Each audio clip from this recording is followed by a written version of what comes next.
Welcome to Media Beat. I'm Neil Vidyarthi, the editor of Social Times, and with me today is Mark Coatney, the media evangelist for Tumblr. Hi. So, hi.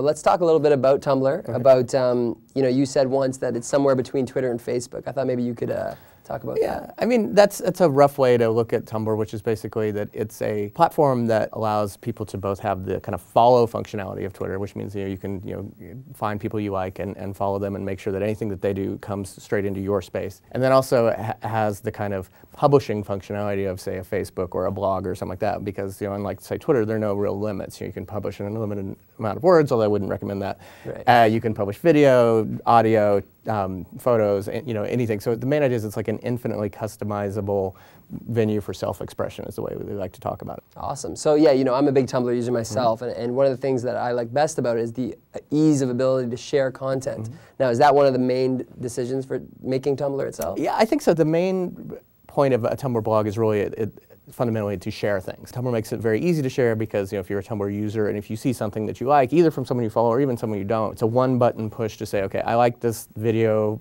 photo, text, bring that to my blog, let me talk about it and post it to my place. And it's a very quick and easy way to do that kind of reduces a lot of the friction that traditionally you have, where maybe you see something on a website that you like and you might want to have to cut and paste an excerpt and go to your own blogging site, which is different, and go through all those steps. So it really reduces the time and effort in publishing.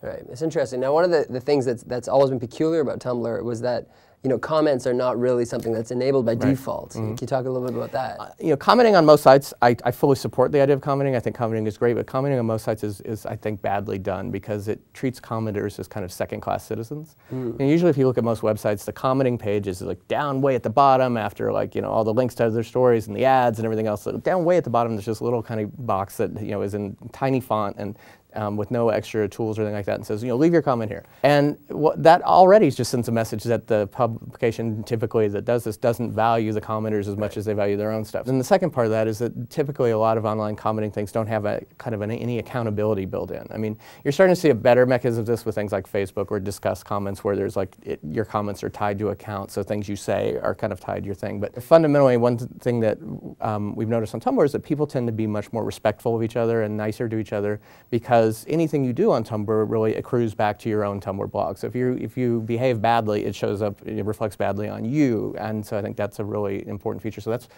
a reason why we've decided not to really do conventional commenting, is we think it really is just a better experience to have a full-on blog that you're really responsible for and kind of participate in that way. Right. Yeah. One of the things that drew me to it right away was the reblog list, and that's all real users. Right. Now, one thing about the reblog list and about what you just talked about, accountability, is that Tumblr emphasizes having multiple Tumblrs. Right. And that's something where, if I have one user, I can reblog it on many things. Is that very important to Tumblr? How many users are actually having 7 or 8 of these blogs? Oh, I mean, it's not necessarily the majority, but it's a lot of the hardcore users. Right. I mean, Topher Chris, who's our Tumblr, he's like a guy on our staff who just does a great job of being a Tumblr user. Right. I think he has over 100, and everything from and one great thing about Tumblr is that it can really cater to all your tiny little obsessions. Like we have burgers every Friday, so he has a Tumblr that's just Burger Friday. It's pictures of burgers, Right.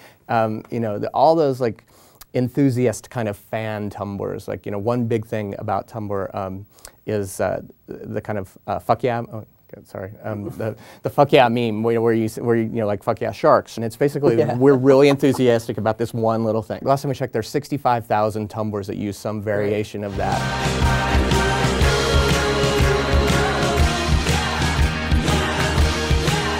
And those all tend to be sub-blogs of somebody else, because they're really just, here's my one little obsession that I want to talk about, which isn't the whole universe, but just here's one cool thing that we like. Which I love about it. I think it's one of the things, I don't know if you guys even knew when you're making it, but to have streams of very focused content is something you can't get in other places as easily. Yeah, and because it's just, once you have a Tumblr blog, which takes very little time to set up, but once you have one, then it's just a push button to say, give me another one, so it's easy to set up, a new one for any little thing that you want to do, even if it's just like a one-day project that you want to particularly do that's separate from your regular things, and which is different from, again, most conventional blogging platforms, and I think it's a real good feature. That's cool. So in the next segment, we're going to talk a little bit about why you joined up with Tumblr and a bit about journalism.